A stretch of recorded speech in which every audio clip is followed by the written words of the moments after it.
Okie dokie. We're here. Real quick conversation about the spawn in Warhammer 3. I did talk a little bit on a stream about them, and I said, hey, I should make a video, so here's that video. Very quickly, I lined them up all side by side for nice, easy viewing. Added a little bit of stuff for their passives, like Cloud of Flies or Soporific Musk, which we'll get to. And on the far right, you might wonder what the hell a basic spawn is. I basically just, not the average of all the spawn, but it seems like if a spawn had an out of the ordinary something, I would consider that not basic. So like I took the base weapon strength in the Nurgle and Tzeentch models. I took them as the base. It doesn't really matter because we're just comparing things. So as long as I have a baseline, it doesn't matter where the baseline is because everything's compared to it, right? So yeah, if anybody has any issues with like, that's not a basic spawn, it literally doesn't matter, because when I'm all comparing everything to the same thing, it could have melee attack of 100, and then the Slaanesh one would have minus 72, and the Nurgle one would have only minus 64. So then it, we would still get the same comparison out of it, right? Right, moving on.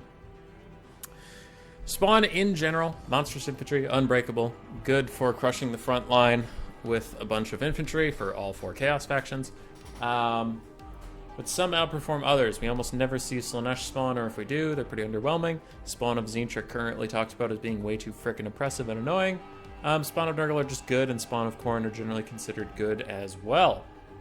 What makes Spawn of Slaanesh so bad? What makes the other ones so good? And why is Tzeentch particularly very annoying? Well, if you look through all the stats, that's fine, but the very bottom, in the color pretty letters, I did a summary for us all. From a base Chaos spawn, Khorne is plus 12 melee attack, minus 12 melee defense. They are easier to hit, squishier, kind of, in that sense. But they have higher base weapon strength, so they hit harder, they hit more often, and they take more damage. Unfortunately for them, a minus is they have Rampage, which in this game can be bugged, and they can never come out of it sometimes, which makes it hard to retarget them. Overall, Spawn of Khorne are fine.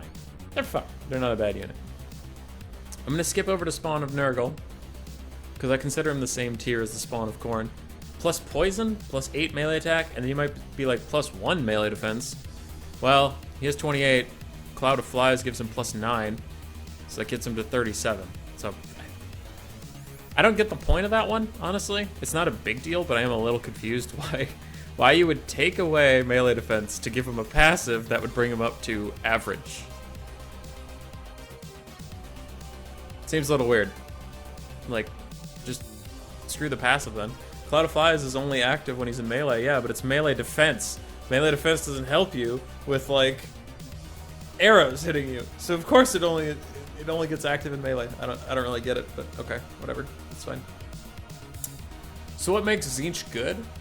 Well, Tzeentch has base stats, but aside from that, he has shields, making their spawn have more quote-unquote health than other spawn, because you have to get through that first, and it can recharge if they're out of combat for a little bit. And they have armor sundering, which is critical. And it might seem like, okay, armor sundering, that's fine, but the Spawn of Khorne just have a higher weapon strength, so Spawn of Khorne will probably still do more damage. Yeah, but that's not the point. The armor sundering makes the Forsaken of Tzeentch one of the tankiest infantry units in the frickin' game, and the core of any Tzeentch army in this current meta actually hit, because the Forsaken don't have good armor piercing. But if you sunder your opponent's armor, the Forsaken can hit like friggin' trucks, and that's how Tzeentch spawn plus Forsaken can outgrind Khorne's Fleshhounds and Halberds and Bloodletters and Spawn. That with some spell support, of course, but that's why the Spawn of Tzeentch is considered so good, is because of how they interact with Forsaken, how they interact with Blue Horrors, because Blue Horrors don't have good armor piercing either, so armor sundering is good. So armor sundering is just great for this roster, and that's why this unit is so incredible. Now on the other side, why is the Spawn of Slaanesh so bad? Literally, the only buff it gets is 30 weapon strength. That's it. If you look across, it's like everybody else has some stuff. Nurgle has flat buffs, Tzeentch has flat buffs, Khorne has some trade-off, but overall a pretty good buff.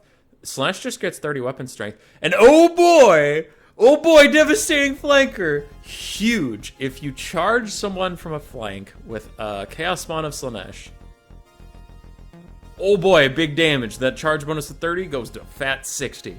If you're using your Chaos Spawn incorrectly, you can get a pretty half-ass charge bonus to be good. Yay. Now, their tooltip at the very top, you can see it has Soporific Musk. And then at the bottom, I included that just so you could see what it was. It's 5 melee defense, 5 melee attack, reduction for everybody around them. But I crossed out with an X because they don't actually have it. That tooltip is incorrect. So that's pretty exciting.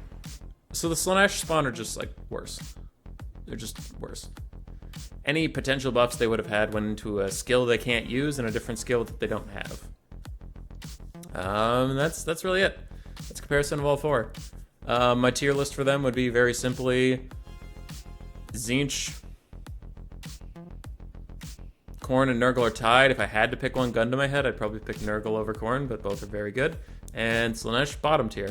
Still fine. Chaos Spawn are just a really good unit right now, but out of the four, they are the worst.